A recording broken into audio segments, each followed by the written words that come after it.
Good evening.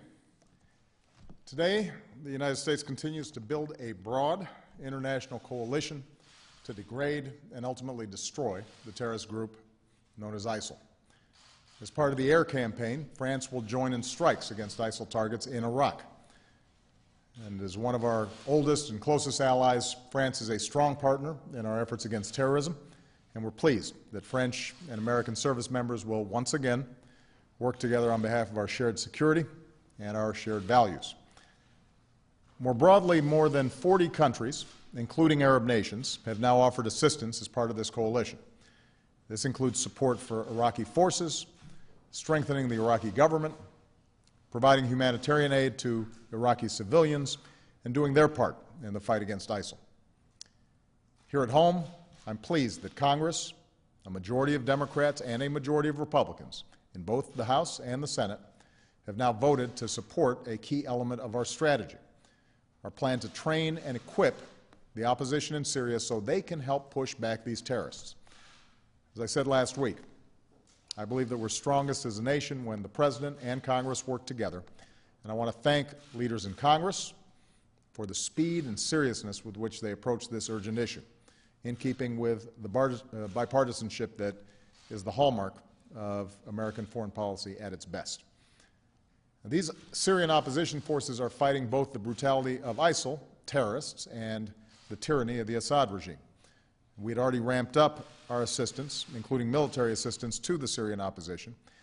With this new effort, we'll provide training and equipment to help them grow stronger and take on ISIL terrorists inside Syria. This program will be hosted outside of Syria in partnership with Arab countries, and it will be matched by our increasing support for Iraqi government and Kurdish forces in Iraq. This is in keeping with a key principle of our strategy. The American forces that have been deployed to Iraq do not and will not have a combat mission. Their mission is to advise and assist our partners on the ground. As I told our troops yesterday, we can join with allies and partners to destroy ISIL without American troops fighting another ground war in the Middle East. The strong bipartisan support in Congress for this new training effort shows the world that Americans are united in confronting the threat from ISIL, which has slaughtered so many innocent civilians. With their barbaric murder of 2 Americans, these terrorists thought they could frighten us or intimidate us or cause us to shrink from the world, but today they're learning the same hard lesson of petty tyrants and terrorists who've gone before. As Americans, we do not give in to fear, and when you harm our citizens, when you threaten the United States, when you threaten our allies, it doesn't divide us, it unites us. We pull together, we stand together to defend this country that we love and to make sure justice is done, as well as to join with those who seek a better future of dignity and opportunity for all people. And today our strikes against these terrorists continue.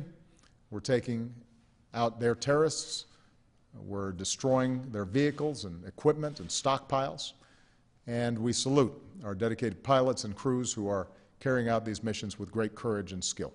As Commander-in-Chief, I could not be more proud of their service. As I told some of our troops yesterday, the American people are united in our support for them and for their families. And as we go forward as one nation, I'd ask all Americans to keep our forces and their families in their thoughts and prayers. Thanks very much.